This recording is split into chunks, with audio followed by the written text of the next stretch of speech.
샬롬, 샬롬.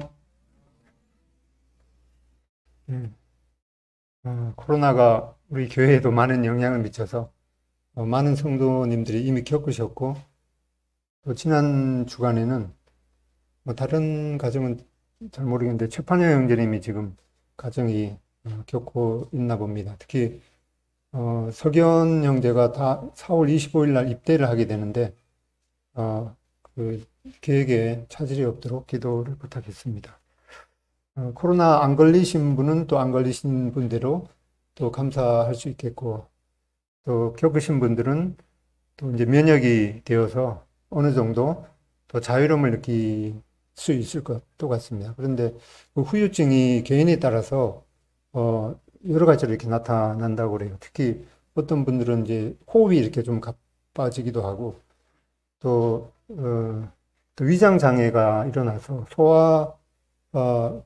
하는데 문제가 있기도 하고, 두통도 있고, 막 개인에 따라서 다 다른데, 뭐 연구에 의하면 한 6개월 정도 지나서도 계속 그런 증세가 나타난다고 하는데, 우리의 하나님의 성전인 우리 육체를 또 각자 또 잘 관리해야 되겠고, 또 어려움을 겪으시는 분들을 위해서도 또 기도가 필요한 것 같습니다.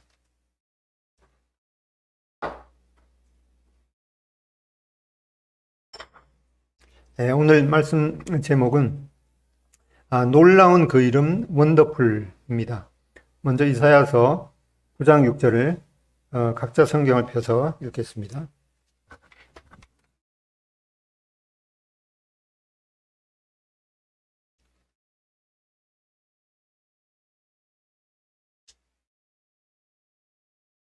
준비되었으면 9장 6절 다 같은 목소리로 읽겠습니다. 시작. 이는 한 아기가 우리에게 낳고 한 아들을 우리에게 주신 바 되었는데 그 어깨에는 정사를 메었고 그 이름은 기묘자라 모사라 전능하신 하나님이라 영존하시는 아버지라 평강의 왕이라 할 것임이라. 네, 여기 말씀 제목처럼 놀라운 그 이름 원더풀, 이름이 원더풀. 실제로 세상에 자기 이름이 원더풀이라는 이름이 있는지는 제가 조사를 못 해봤는데, 아무튼 이 예수님의 이름이 여러 가지가 있는데 그 중에 그 이름 중에 하나가 원더풀입니다. 오늘은 특히 이제 부활 주일이라서 이 메시아께서 오시게 되는 그런 이 처음의 예언과 또 성취에 대해서 특별히 그 흐름을 살펴보겠습니다.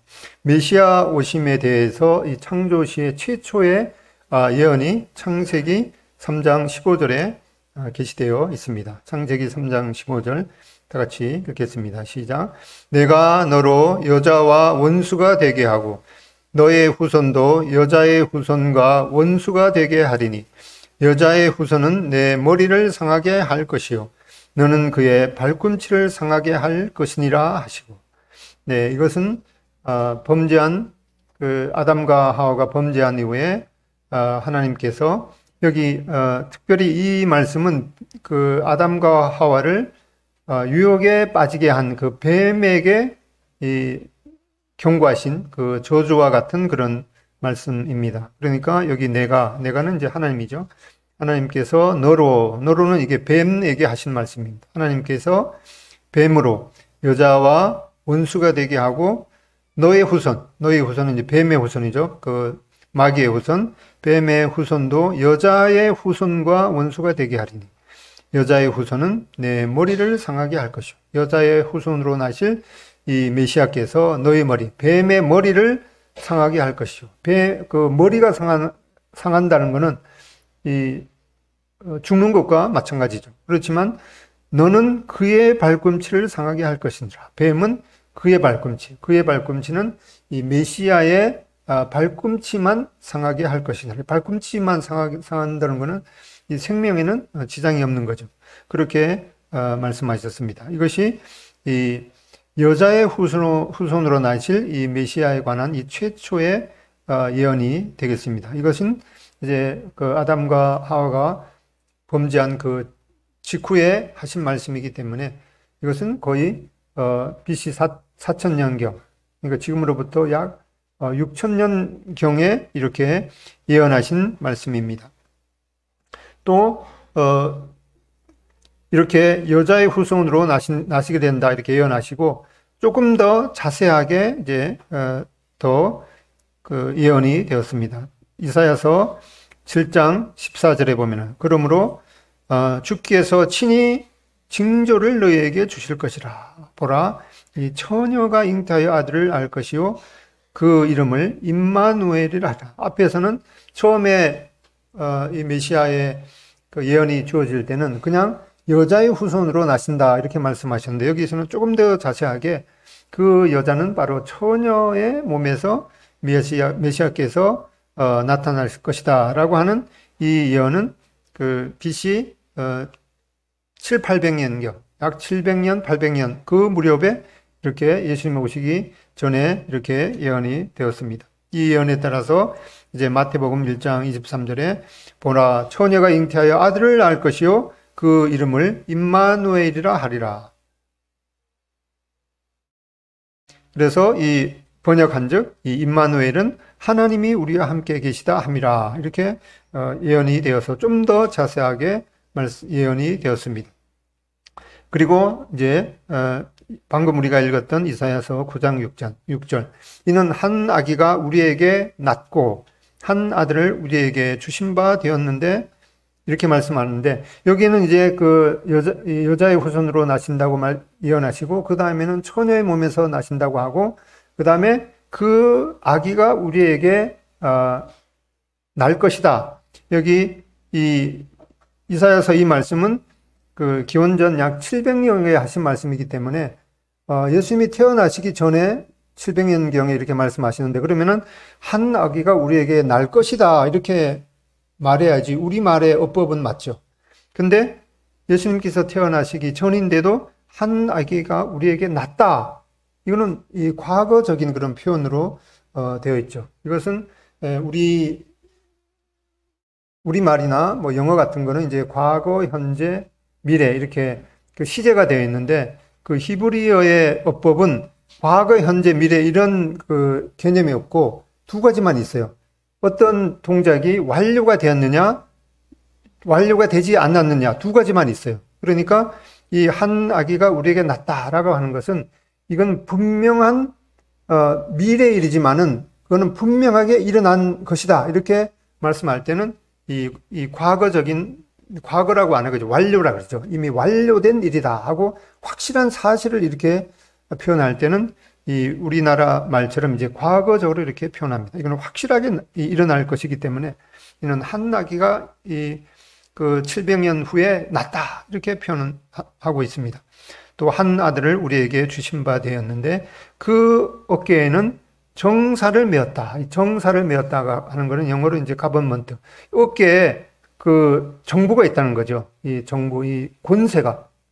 하나님, 그 메시아께서 이제 모든 이 우주를 통치하시는 그런 권세를 가지신 분이다. 이렇게 표현하고 있습니다. 그리고 그 이름은 기묘자라고, 이 기묘자라는 말은 즉 영어로 하면은 원더풀입니다. 기묘자. 그 정말 놀라운 분이다라고 하는 그 이름이 영어로 이 메시아 이름이 원더풀이 될 것이다. 이렇게 말씀하고 있습니다. 두 번째는 이제 모사라고 하는 거는 이제 영어로는 이제 카운셀러, 즉 상담자이신데 인생의 모든 문제를 완전한 지혜로 해결해 주시는 분이 될 것이다 라고 하는 그런 의미입니다. 그래서 복음서에 보면은 예수님께서 이제 내가 너희에게 보혜사를 보낼 것이다 이렇게 말씀하고 있으니까, 보혜사라는 말이 이제 한자로 보호할 보자에다가 은혜은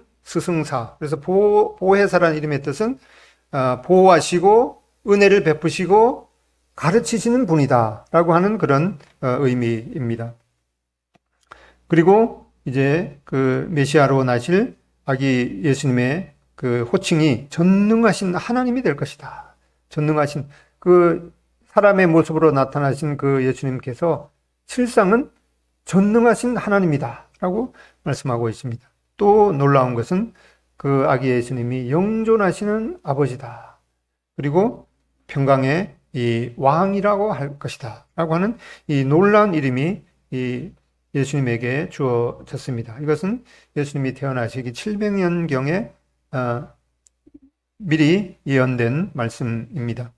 기묘자, 모사, 기묘자, 원더풀, 모사, 카운셀러, 상담자, 또 전능하신 하나님, 영존하시는 아버지, 평강의 왕.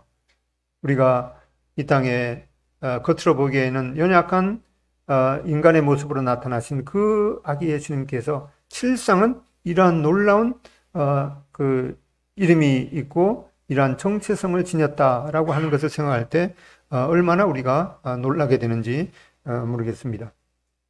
또 이제 그 메시아께서 어떤 혈통에서 나실 것이다라고 이 구체적으로 예언이 되었습니다. 메시아는 즉 다윗의 그 계보, 다윗의 혈통에서 나실 것이다라고 하는 것이 이사야서는 이제 그 BC 700년 무렵에 활동한 선지자이기 때문에 예수님이 태어나기 700년 전에 이미 이 다윗의 혈통으로 나게 될 것이다 라고 하는 이 예언이 기록이 되어 있습니다. 이사야서 11장 1절에 이새의 줄기에, 이새는 이제 다윗의 아버지죠. 이새의 줄기에서 한 싹이 나며 그 뿌리에서 한 가지가 나서 결실할 것이요. 그 위에 여호와의 영, 곧 지혜와 총명의 영이요. 모략과 재능의 영이요. 지식과 여호와를 경외하는 영이 강림하시리니. 이렇게 메시아께서 이새의 줄기, 즉 이 다윗의 계보에서 나실 것이라고 예언이 되어 있습니다. 또 이제 예수님께서 탄생하실 그 장소가 어디라고 구체적으로 예언이 되어 있습니다.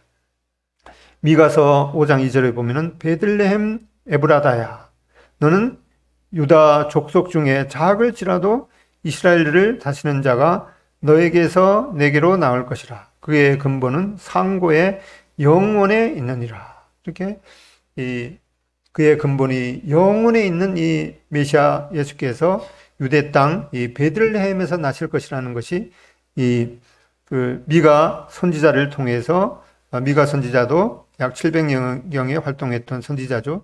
예수님께서 태어나기 이렇게 700년경에 전에 미가 선지자를 통해서 그 탄생 이 장소를 이 베들레헴이라고 구체적으로 기록이 되어 있습니다.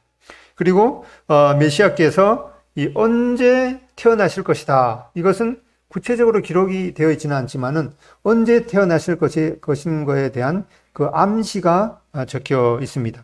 먼저 이 예수님께서 메시아께서 언제 죽으시게 될 것이다. 이거는 구체적으로 날짜가 기록이 되어 있습니다. 이거는 이제 계산을 해봐야 되는데 좀 이따가 살펴보겠습니다. 먼저 예수님의 그 메시아의 죽으심의 시기는 그 다니엘의 70일에를 통해서 계시된 그 70일에 중에서 69일에가 지난 후에 메시아께서 십자가에 달실 것이다. 이렇게 구체적인 그 날짜가 기록이 되어 있습니다. 그러면은 이제 그리고 나서 이제 그 메시아께서 자기 땅에 이제 오셔갖고 이 예루살렘에 이제 왕으로 입성하는 그 시기도 정해져 있습니다. 이것도 다니엘의 70일의 예언에 기록이 되어 있습니다. 그리고 이 탄생 시기는 그러면 언제가 되는가? 이것은 이제 예수님께서 십자가에 죽으시게 되는 그 시기가 정해져 있기 때문에 이 대략적인 이제 기간이 됩니다. 약 이제 예수님의 공생애를 이제 30세에 시작하시기 때문에 그러면 십자가에 돌아가시기 약 30년 전쯤에 태어나게 될 것이다 라고 하는 그런 암시가 나오고 있습니다. 이것은 이제 민수기 24장에 한 별이 야곱에게서 나올 것이다. 이렇게 민수기를 통해서 예언이 되어 있습니다.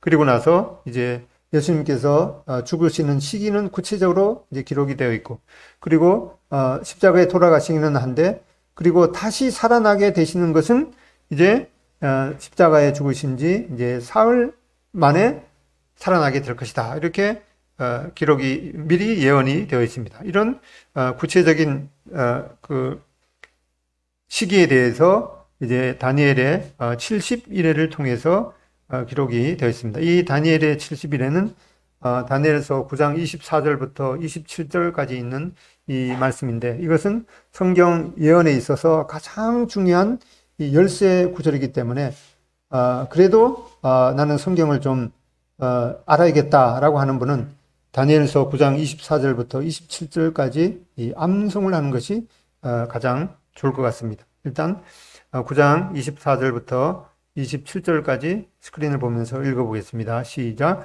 내 백성과 내 거룩한 성을 위하여 이른 이래를 기한으로 정하였나니 허물이 그치고 죄가 끝나며 죄악이 용서되며 영원한 의가 드러나며 환상과 예언이 응하며 또 지극히 거룩한 이가 기름 부음을 받으리라. 그러므로 너는 깨달아 알지니라. 예루살렘을 중건하라는 영이 날 때부터 기름 부음을 받은 자 곧 왕이 일어나기까지 7이레와 62이레가 지날 것이요 그 곤란한 동안에 성이 중건되어 광장과 거리가 세워질 것이며 62이레 후에 기름 부음을 받은 자가 끊어져 없어질 것이며 장차 한 왕의 백성이 와서 그 성읍과 성소를 무너뜨리리라.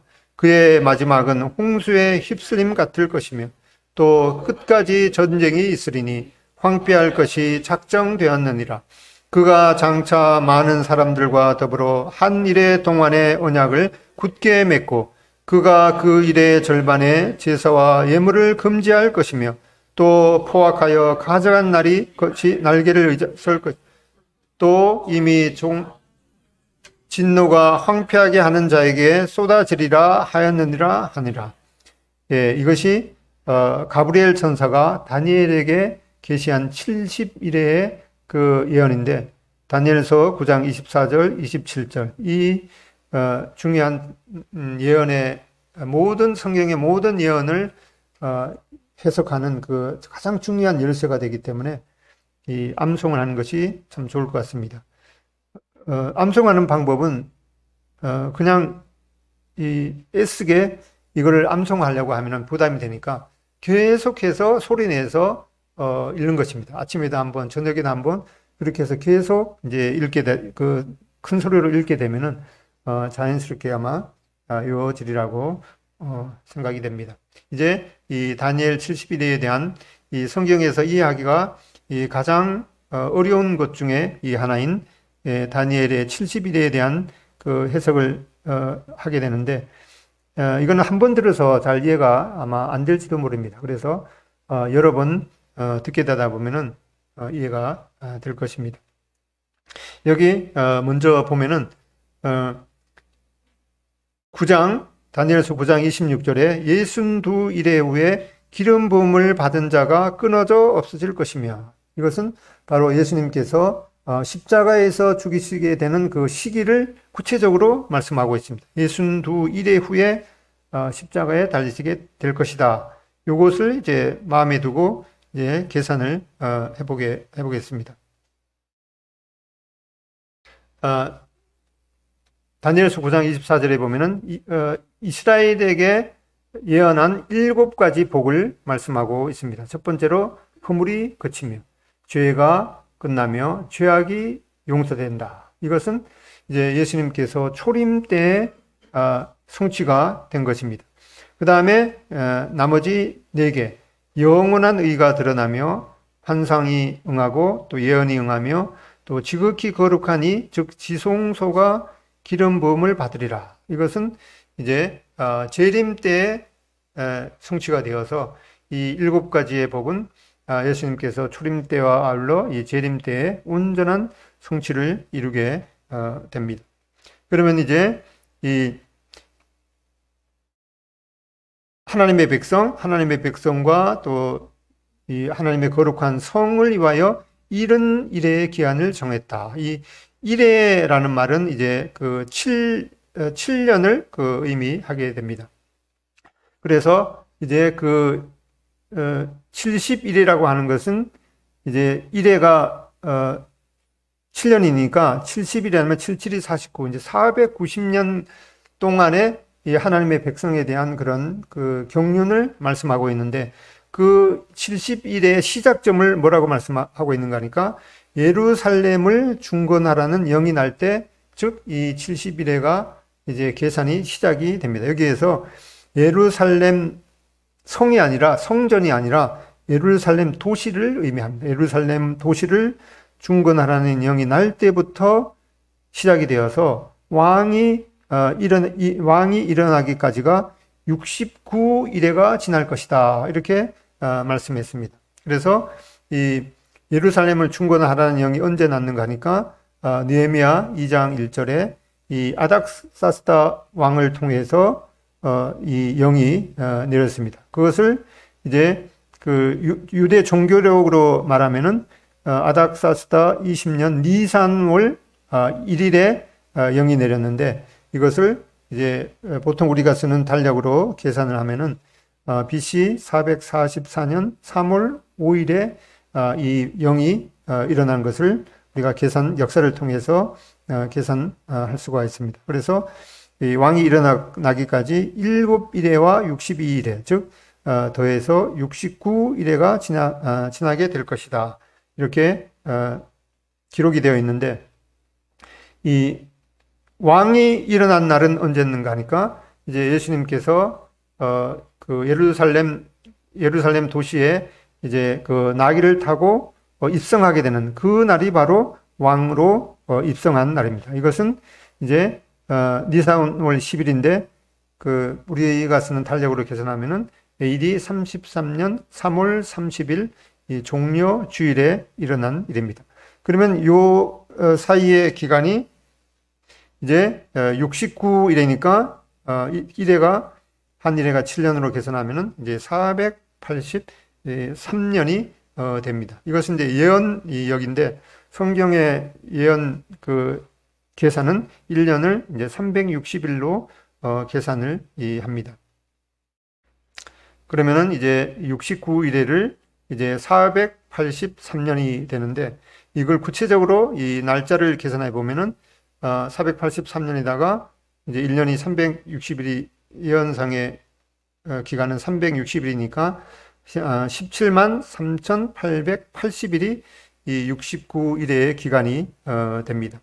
그리고 이제 이거를 그 우리가 쓰는 그 달력으로 계산하면은 여기가 444년이었죠. 그리고 AD 33년이니까 요 사이의 기간이 476년입니다. 요걸 계산해 보면은 AD 0년이라는 것은 없는 것이죠. 없죠. 그러니까 0이 없고 1부터 시작하기 때문에 요 사이의 기간이 476년이 됩니다. 그러면 이제 476년을 계산하면은, 이거는 이제 그 1년이 365일 5시간 48분 46초로 계산해서 이 365.2421을 곱하게 되면은 17만 3,855일이 됩니다.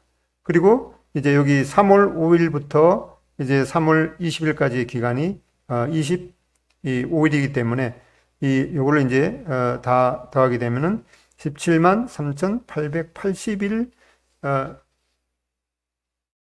후에 이제 요 기간이 17만 3,880일이 됩니다. 그리고 나서 69일의 후에 메시아가 끊어질 것이다 라고 하는 것을 이제 말씀하고 있는데, 그래서 그리고 나서 이제 원래 70일에 대한 예언을 했는데 69일에 대한 예언을 말씀하고 한 일에, 즉 7년은 아직 남아 있습니다. 바로 이 사이에 이제 간격이 있는 것이죠. 말하자면은 하나님께서 이 이스라엘 백성들에게 계시하신 이 70일에 대한 예언 중에서 이 마지막 한 일회가 이제 시작되기 그 기간에 이 예언의 시계가 이제 멈추어 있는 것입니다. 그 기간이 바로 지금의 기간이 되는 것입니다. 그것은 이제 이방인의 충만한 수가 들어오게 되면은 다시 그 시계가 이제 작동해서 마지막 그 70번째 일의 7년의 기간이 시작이 되게 되었는데, 이 마지막 70번째 일의 이 7년의 기간은 우리가 요한계시록에서 말씀하고 있는 이 환난의 기간을 말씀하고 있습니다. 그래서 우리가 이 예수님께서 오시게 되는 그런 이 경륜을 보면은 우리 하나님의 교회는 이런 환난이 시작되기 전에, 환난 전에 휴거되는 것으로 우리가 믿고 있습니다. 그리고 이제 이 70번째 일에, 즉 7년의 환난기가 끝나게 되면은 이제 예수님께서 재림하셔서 이 땅에서 이 천년 왕국을 통치하게 되시는 그런 예언의 경륜을 우리가 이해하고 있습니다. 이것이 이러한 구체적인 날짜에 대해서 이제 험프리라는 사람하고 이제 와딩톤이라는 사람이 네이처, 이제 과학, 그 네이처라는 것은 과학에 아주 권위 있는 그런 논문 학술지이죠. 그래서 1983년 12월 22일에 이 두 사람이 예수님께서 십자가에서 달리신 그 날짜가 구체적으로 언제인가라고 하는 것을 여러 가지 그 관련 그 근거를 통해서 논문을 써서 여기에 발표하게 되었습니다. 그런 이제 근거는 이제 예수님께서 십자가에 달리실 때 이제 어둠이 임했다 이렇게 말씀하고 있죠. 그래서 이분들은 이제 일식 월식 이런 것들이 일어난 그런 것들을 다 조사하고, 그리고 이제 예수님께서 십자가에 달리실 때 지진이 일어났다고, 땅이 흔들렸다고 말씀하기 때문에 그 당시에 일어났던 이 그 지진의 그런 이제 분석 이런 것들을 다 종합을 해서 이제 내린 결론이 이제 AD 33년 4월 3일 금요일에 예수님께서 십자가에 달리셨다라고 하는 이러한 논문을 발표했습니다. 여기에서 이제 금요일이라는 말은 그 유대 달력하고 조금 틀리기 때문에, 유대 달력으로 하면은, 유대 달력은 이제 저녁부터 시작이 되기 때문에 여기에 금요일이라는 말은 유대 달력으로 하면은 목요일 날 저녁부터 시작해서 금요일 날 저녁까지가 여기 금요일에 시작이 되기 때문에 세밀하게 계산해서 이걸 따지는 분이 있더라고요. 왜 이날 금요일인가? 그래서 이런 차이가 있기 때문에 그렇습니다. 이거 원문 보고 싶으신 분은 말씀하시면은 이 논문을 제가 비싼 돈을 들여서 구입을 했는데 필요하신 분은 무료로 드리겠습니다. 이렇게 지금까지 이 예수님께서 언제 십자가에 달리셨는가, 이 과학적으로 이렇게 증명된, 지금까지 증명된 것은 이것이 가장 그래도 정확한 것인데, 또 얼마 후에 조금 더 다른 의견이 나올지는 모르겠습니다만은, 아무튼 지금까지 여러 자료를 통해서 보면 이것이 가장 이 다니엘의 70일을 해석하는 아주 정확한 그런 그 해석이 되겠습니다. 그래서 여기 이렇게 구체적으로 계산해 보면은 예수님께서 이제 그 예루살렘으로 입성하게 되는 그 시기가 AD 13년 3월 30일 요까지가 구체적으로 그 예언이 되어 있고, 그 후에 메시아가 끊어지게 될 것이다. 그리고 요날 종료주일 입성하시고 그 금요일에 십자가에 달리신 것으로 이렇게 이해할 수가 있겠습니다. 이렇게 예수님께서 구체적으로 언제 십자가에 돌아가시게 될 것이다 라고 하는 것이 계산을 해보면 정확한 연도와 날짜까지 이렇게 예언이 되어 있습니다. 그리고 이제 예수님께서 그 어떻게 죽으실 것이라고 하는 것은 이제 특히 이 나무에 달려서 돌아가시게 될 것이다 라고 하는 것이 이 신명기에 기록이 되어 있습니다. 신명기는 이제 모세 시대이기 때문에 기원전 약 그 1400년경에 이렇게 예수님께서, 메시아께서 십자가에 달리셔서 돌아가시게 될 것이다 이렇게 구체적으로 예언이 되어 있습니다. 신명기 21장 22절에 보면은 사람이 만일 죽을 죄를 범함으로 너가 그를 죽여 나무에 달거든 그 시체를 나무에 밤새도록 두지 말고 그날에 장사하여 내 하나님 여호와께서 너에게 기업으로 주시는 땅을 더럽히지 말라. 나무에 달린 자는 하나님께 저주를 받았습니다. 이렇게 예언이 되어 있고, 그리고 예수님께서도 이미 십자가에 달리시기 전에 요한복음 3장에서 모세가 광야에서 뱀을 든 것 같이 인자도 들려야 하리니, 예수님께서도 이제 십자가에 달려서 돌아가시게 될 것이다 라고 친히 예언을 하셨습니다. 이렇게 해서 베드로전서 2장 24절, 친히 나무에 달려 그 몸으로 우리 죄를 담당하셨으니 이는 우리로 죄에 대하여 죽고 의에 대하여 살게 하려 하심이라. 그가 채찍에 맞음으로 너희는 나음을 얻었는. 이렇게 예수님께서 이미 이 기원전 1500년 전에 십자가에 달리시게 될 것을 예언되어 있고, 예수님께서도 친히 미리 말씀하시고, 그 말씀에 따라서 예수님께서 우리 죄를 담당하시기 위해서 친히 나무에 달리셨습니다. 그러면 이제 예수님께서 언제 탄생하시게 될 것이다 라고 하는 것은 이제 그 시기에 대해서는 이제 징조로 말씀하셨죠. 민수기 24장 17절에 보면은 내가 그를 보아도 이때 일이 아니며 내가 그를 바라보아도 가까운 일이 아니로다. 한 별이 야곱에게서 나오며 한 규가 이스라엘에게서 일어나서 모압을 이쪽에서 저쪽까지 쳐서 무찌르고 또 셋의 자식들을 다 멸하리로다. 근데 이거 읽어보면은 이게 무슨 뜻인지 얼핏 오지 않아요. 내가 그를 보아도 이때 일이 아니며 내가 그를 바라보도 가까운 일이 아니라, 이게 무슨 뜻인지 감이 잘 안 오죠. 그래서 이제 세번역 성경으로 한번 읽어보면은 나는 한 모습을 본다. 그러나 당장 가까운 모습은 아니다. 나는 그 모습을 환히 본다.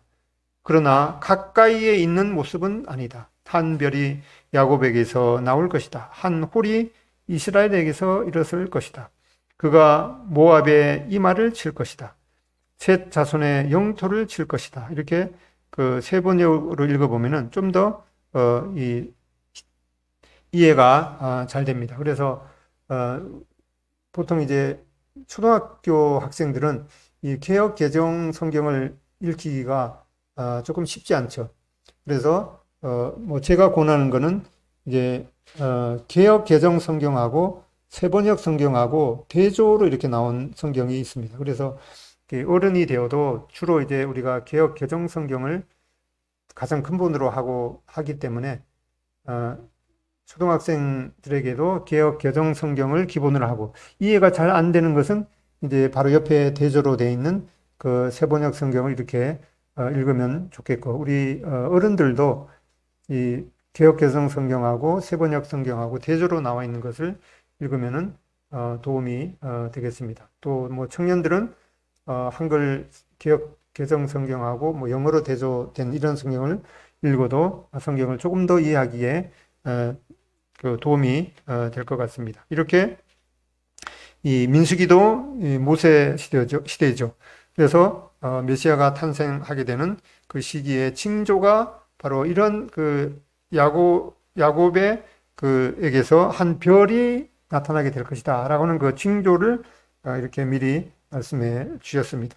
이러한 그 예언에 이제 주목하면서 이 동방 박사들은 다니엘의 이 70주, 70일에 대한 예언을 연구하고 그 연구에 대해서 그 실제적으로 행동하고 순종했던 것을 보게 됩니다. 왜 이렇게 동방 박사들이 순종할 수 있었는가를 보게 되면은 다니엘서 2장 48절에 보면은 왕이 이에 다니엘을 높여 귀한 선물을 많이 주며 세워 바벨론 온 도를 다스리게 하며 또 바벨론 모든 박사의 어른을 삼았다. 이렇게 말씀해 주고 있기 때문에 이 다니엘의 이 70일에 대한 그 내용이 바로 메시아께서 언제 돌아가시게 될 것이다 라고 하는 구체적인 시기가 나와 있기 때문에, 그리고 시기가 나와 있으면 그러면 예수님께서 그 메시아께서 언제 탄생하시게 될 것이다 라고 하는 것은 이제 그 베들레헴 그 상공에 이제 별이 나타나게 되는 그것을 이제 주목해서 봐야 됩니다. 지난번에 우리가 다니엘서 다니엘에 대해서 살펴봤던 것처럼 다니엘은 꿈에 대한 해석과 또 천문학과 또 그 갈대아 이 모든 이 학문을 그 익숙하게 배웠던 이 박사들의 어른으로 있었기 때문에 그 밑에 수하에 있는 이 다른 박사들에게도 이러한 그 하나님께서 계시해 주신 이러한 70일에 대한 예언을 이것이 하나님의 백성 이스라엘에 대한 이 중요한 경륜이기 때문에 다른 박사들에게도 이러한 예언을 잘 이렇게 설명을 해 주었던 것이 이제 그 동방 박사들에게도 계속해서 이어졌습니다. 그래서 이 동방 박사들은 이제 민수기 24장 17절에 있는 말씀대로 한 별이 이 야곱에게서 나오게 된다. 그래서 이 베들레헴 상궁에 언제 별이 출현하게 될 것인가, 그거를 주목하고 있다가 바로 이제 그 아기 메시아께 경배하러 여행을 떠났습니다.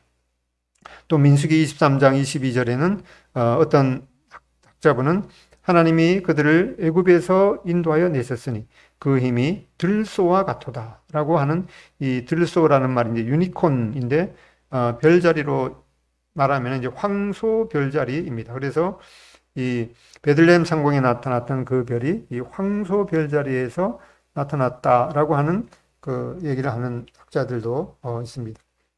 이렇게 이제 다니엘서 70일에 예수님께서 언제 돌아가시게 될 것이다, 그리고 언제 태어나시게 될 것인가는 이제 암시로 숨겨져 있습니다. 그리고 그 메시아께서 언제 부활하게 될 것인가, 거기에 대해서도 구체적으로 예언이 되어 있습니다. 요나서 1장 17절에 보면은 여호와께서 이미 큰 물고기를 예비하사 요나를 삼키게 하셨으므로 요나가 밤낮 3일을 물고기 뱃속에 있으리라, 이렇게 말씀하시고, 예수님께서도 요나가 밤낮 사흘 동안 큰 물고기 뱃속에 있었던 것 같이 인자도 밤낮 사흘 동안 땅속에 있으리라. 이 부활에 대한 이 시기는 이 무덤에 있은 지 3일 후에 부활할 것을 예고했습니다. 이것도 이제 요나 선지자도 빛이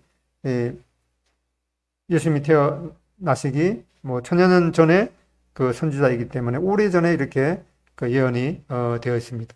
그리고 이 메시아께서 언제 부활하시게 될 것인가를 이제 다른 많은 구절에도 예언이 되어 있습니다.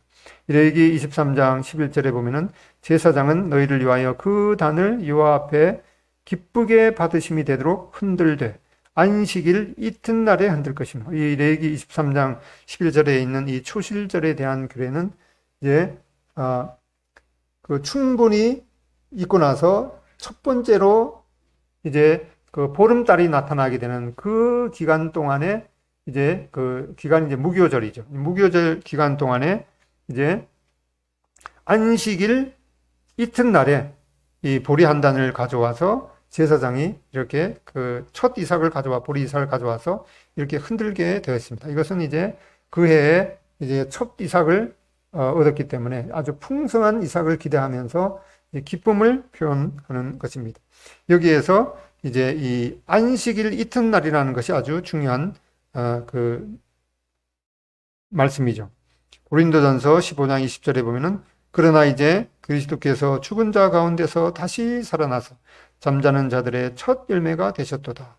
사망이 한 사람으로 말미암았으니 죽은 자의 부활도 한 사람으로 말미암는도다. 이게 이제 안식일 이튿날 이렇게 말씀하고 있는데, 이 부활의 때에 대해서 예수님께서 죽임 당하신 그해 6월절 사흘 후에 안식일, 즉 안식일 이튿날 초실절에 무슨 일이 일어났는가? 이제 들판에서, 또 무덤에서, 들판에서는 이제 이 여인이 이제 첫 보리 이삭 한 단을 제사장에게 가져와서 제사장은 이제 안식일 이튿날에 그 단을 흔들면서 이 첫 이삭을 얻은 그 기쁨을 이제 하나님 앞에 표현했습니다. 바로 그 시기에 무덤에서는 안식일이 지나고 안식 후 첫날, 어떤 분은 안식 후 첫날을 하고 안식일 이튿날이 다른 것이라고 이렇게 생각하는 분이 있더라고요. 근데 우리말이 참 어려워요. 하루, 이틀, 사흘, 나흘, 첫날, 두날, 셋째, 넷째. 그래서 사흘이라는 말이 네 번째인가 세 번째인가 우리도 헷갈리는데 그 외국 분들은 엄청 헷갈리는 것 같아요. 그래서 안식일 이튿날하고 안식 후 첫날하고 똑같은 말이죠. 예. 그래서 안식일 이튿날, 즉 안식 후 첫날에 첫날이 되려는 새벽에 막달라 마리아와 다른 마리아가 무덤을 보려고 갔더니, 그래서 이 들판에서는 이 초실절에 여인이 보리 한 단을 가져와서 그 제사장이 흔들면서 이제 첫 이삭을 얻었으니 이제 풍성한 수확을 기대한다라고 하는 그 기쁨을 표현했고, 이 무덤에서는 이제 예수님께서 부활의 첫 열매가 되셨으니 그를 믿는 이제 많은 무리가 부활을 얻게 될 것이다 라고 하는 것을 표현했는데, 이 무덤에서 일어났던 이러한 놀라운 부활의 사건에 대해서 주목하는 사람들은 겨우 예수님을 따랐던 제자들, 그것도 이제 남자들은 무서워서 먼저 새벽에 못 가고, 오히려 이 여인들이 그 새벽에 무덤에 찾아갔던 이런 모습을 보게 됩니다. 남자들이 여기서 좀 찌질했던 것 같아요. 이렇게 이 안식 후 첫날에 이 무덤에서 발생했던 이 예수님의 부활 사건이 얼마나 놀라운 사건인가를 우리는 마음에 담을 수 있겠습니다. 그래서 고린도전서 15장 20절에 보면은, 그러나 이제 그리스도께서 죽은 자 가운데서 다시 살아나서 잠자는 자들의 첫 열매가 되셨도다. 사망이 한 사람으로 말미암았으니 죽은 자의 부활도 한 사람으로 말미암는도다. 아담 안에서 죽은 모든 사람이 죽은 것 같이 그리스도 안에서 모든 사람이 삶을 얻으리라. 그러나 각각 자기 차례대로 되리니, 먼저는 첫 열매인 그리스도요, 다음에는 그가 강림하실 때 그리스도에게 붙은 자요. 전에 성경에는 붙은 자라고 이렇게 되어 있는데 이게 더 좋은 표현인데, 이삭이 이 나달이 곡식이 이삭에 붙은 것 같이 그리스도에게 붙은 자가 이제 그리스도 강림하실 때 다시 부활하게 된다라고 하는 이런 놀라운 말씀을, 놀라운 약속을 보게 됩니다. 메시아의 이 부활의 권능을 보여주셨습니다. 예수님께서 공생의 기간 동안에 대표적으로 이제 세 사람을 부활하게 했습니다. 첫 번째로 이제 죽은 어린아이를 다시 살리셨죠. 회당장 야이로의 딸 어린아이를 살리셨습니다. 그리고 나인성 과부의 아들인 이 청년을 부활시키셨습니다.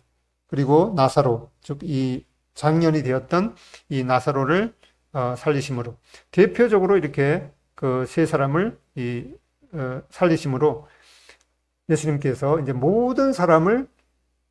죽었던 모든 사람을 다시 살리실 수 있다는 그런 권능을 보여 주셨습니다. 이건 대표적으로 보여 주신 것이죠. 그리고 이들은 다시 그 당시에는 다시 부활했지만은 다시 이제 죽었습니다. 그래서 예수님께서 이렇게 대표적으로 세 사람을 살리심으로 이 어떠한 사람도 다시 살릴 수 있다는 그 권능을 보여 주셨습니다. 데살로니가전서 4장 10절 14절, 우리가 예수께서 죽으셨다가 다시 살아나심을 믿을진대 이와 같이 예수 안에서 자는 자들도, 즉 예수 안에서 죽은 자들도 하나님이 그와 함께 데리고 오시리라, 이렇게 약속하심으로 예수님께서 나사로를 살리실 때에도 나사로야 나오라 이렇게 말씀하시니까 그 말씀에 순종해서 나사로가 다시 살아났던 것처럼 예수님께서 강림하실 때, 이때는 이 나사로야 이렇게 부르는 것이 아니라 믿음에 있는 모든 성도요 일어나라 이렇게 말하겠죠. 만약 이 나사로를 살리실 때 예수님께서 그냥 일어나라 이렇게 말씀하셨다고 하면은 나사로 외에 믿음을 가졌던 모든 사람이 살아나서 이거는 심각한 문제가 되기 때문에 예수님께서 특별히 다른 사람은 그냥 가만히 있고 나사로만 일어나라 이렇게 명령을 하셨습니다. 이렇게 이 초실절 때에는, 초실절 규례에는 이렇게 첫 열매를 드림과 함께 이 숫양을 번제로 드렸습니다. 이것은 예수님께서 이 초실절을 통해서 예수님의 부활을 증거하시지만 그 가운데 예수님의 그 어린 양처럼 죽음을 당하신 예수님의 죽으심이 있었고 그 죽으심과 부활이 함께 따라다니는 것을 우리는 잊어서는 안 될 것입니다. 그래서 우리는 예수님이 부활 이전에 보면은 예수는 우리가 범죄한 것 때문에 내줌이 되고 또한 우리를 의롭다 하시기 위해서 살아나셨느니라. 그래서 우리는 예수님의 부활과 죽으심과 함께 항상 이 부활을 우리는 잊어서는 안 될 것입니다. 이렇게 이제 예수님께서 부활의 첫 열매가 되시고 이제 믿음 안에 있는 모든 성도를 그 부활시킬 그때가 오게 될 것입니다. 그때는 바로 예수님의 재림 때가 될 것입니다. 그리고 나서 예수님의 재림 때에 이제 먼저 그 예수님께서 공중에 오실 때 이 믿음 안에 있는 모든 그 성도가 영광의 몸으로 이제 부활하게 될 것입니다. 그리고 예수님께서 다시 오실 때에는 이제 그 구약의 성도들과 이 환난 때에 죽은 성도들이 부활하게 될 것입니다. 이 모든 것을 이제 합쳐서 첫 번째 부활이다 이렇게 말씀하고 그리고 이 땅에 주님께서 오셔서 1000년 동안 통치하고 난 다음에 이제 이 불신자들의 이 부활이 있게 됩니다. 이것은 이제 둘째 부활인데 이 믿지 않고 죽은 이제 모든 사람도 하나님의 그 크고 흰 보좌 심판대 앞에 다시 이제 영혼과 몸이 합쳐져서 심판을 받게 될 것입니다. 그래서 이 그림은 이제 성지 순례를 가게 되면은 그 예루살렘에 그 하비크림 로드, 이제 비크림 로드라는 그 길이라는 그 길명이 있는데 이 하비크림이 초실절이라는 그런 뜻입니다. 바로 이 초실절 도로의 이름이 바로 예수님께서 이 부활했다라고 하는 그런 이제 증표이기도 합니다.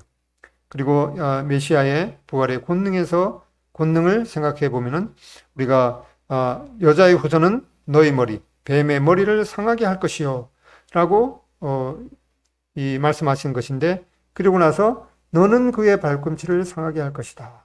그래서 예수님께서 십자가에 죽으실 때 바로 이 뱀이 머리를 상하게 되어서 이 마귀가 역시 이 머리가 상하게 되면 더 이상 뭐 헤어날 길이 없죠. 그 마귀가 죽은 날인데 실상은 이 너는 그의 발꿈치, 뱀은 이 메시아의 발꿈치를 상하게 할 것이다. 그 메시아께서 십자가에 달리신 것은 이제 3일 동안만 무덤에 있다가 다시 살아나셨기 때문에 그 사건은 예수님의 메시아의 발꿈치만 상하게 된 것이다 라고 말씀하고 있습니다. 그래서 예수님의 십자가의 죽으심과 부활은 바로 마귀를 이기신 그 사건이 됩니다. 골로새서 2장 15절에도 십자가로 그들을 이기셨다. 이 십자가는 이 마귀를 이기신 사건임을 말씀하고 있습니다. 이제 마태복음 25장 41절에 더 보면은 또 왼편에 있는 자들에게 이르시되 저주를 받은 자들아 나를 떠나 마귀와 그 사자들을 위하여 예비된 영원한 불에 들어가라. 이제 주님께서 그 만왕의 왕이 되셔서 이 모든 이제 죽음과 생명의 열쇠를 가지신 분이시기 때문에 그때는 이제 마지막 때에는 이 마귀와 그 사자들을 이제는 다시금 활동 못하도록 영원한 불에 던져 넣게 될 것입니다. 이제 예수님에 관한 주요 예언과 그 성취를 보면은 예수님의 죽으심의 시기에 대해서 다니엘서 9장 24절에 71회를 통해서 구체적인 그 날짜가 계시가 되었습니다. 그리고 왕으로 입성하는 그 시기에 대해서도 69일에 입성하게 될 것을 예언했습니다. 그리고 탄생 그 시기는 이 다니엘서 69일에가 다다르기 전 그 약 30년 전에 한 별이 야곱에서 날 것이다 라고 하는 것이 이제 암시가 되어 있습니다. 그리고 부활 시기, 부활의 그 요일이 예언이 되어 있습니다. 바로 요나가 3일 3야를 물고기 뱃속에 있었던 것 같이 예수님께서도 밤낮 사흘 동안에 무덤에 있다가 다시 부활하게 될 것이다 라고 하는 이 부활의 시기가 그 예언이 되어 있습니다. 그리고 예수님께서 태어나실 그 장소는 바로 이 기원전 800년경에 미가서를 통해서 베들레헴에서 탄생하게 될 것이다. 그다음에 그 혈통은 이사야서를 통해서 다윗의 후손으로 나게 될 것이다. 그 통로는 바로 이 여인의 후손. 좀 더 자세하게는 이 처녀의 몸에서 나게 될 것이다. 라고 하는 것이 예언이 되어 있고.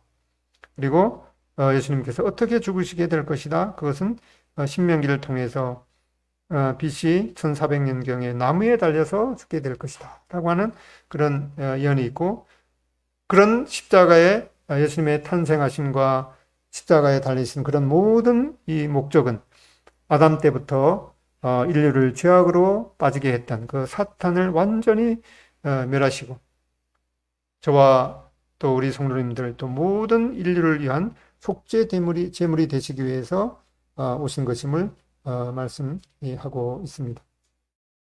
고린도전서 15장 19절 22절 읽겠습니다. 시작.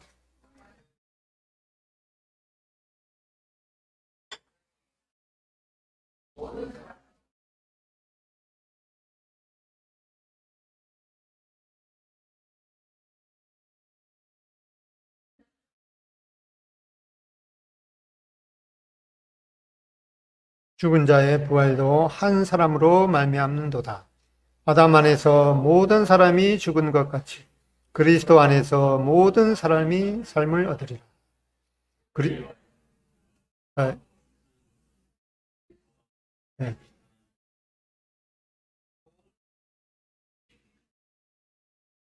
네, 여기 고린도전서 15장 22절에 있는 것처럼 후반절에 그리스도 안에서 모든 사람이 삶을 얻으리라.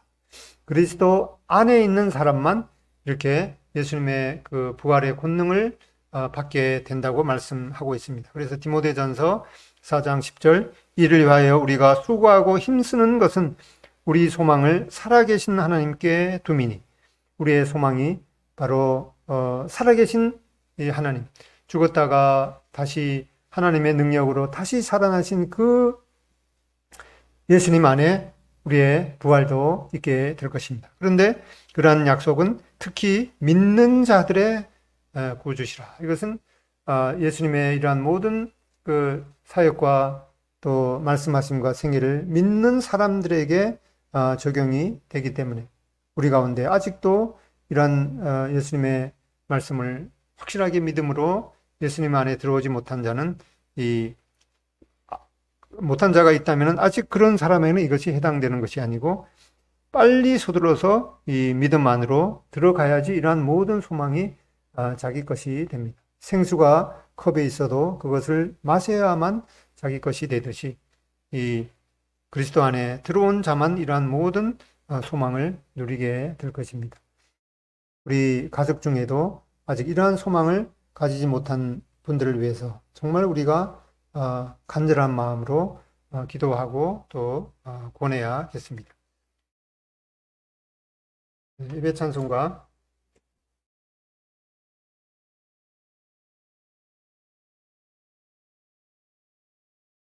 90장 예배 찬송가 90장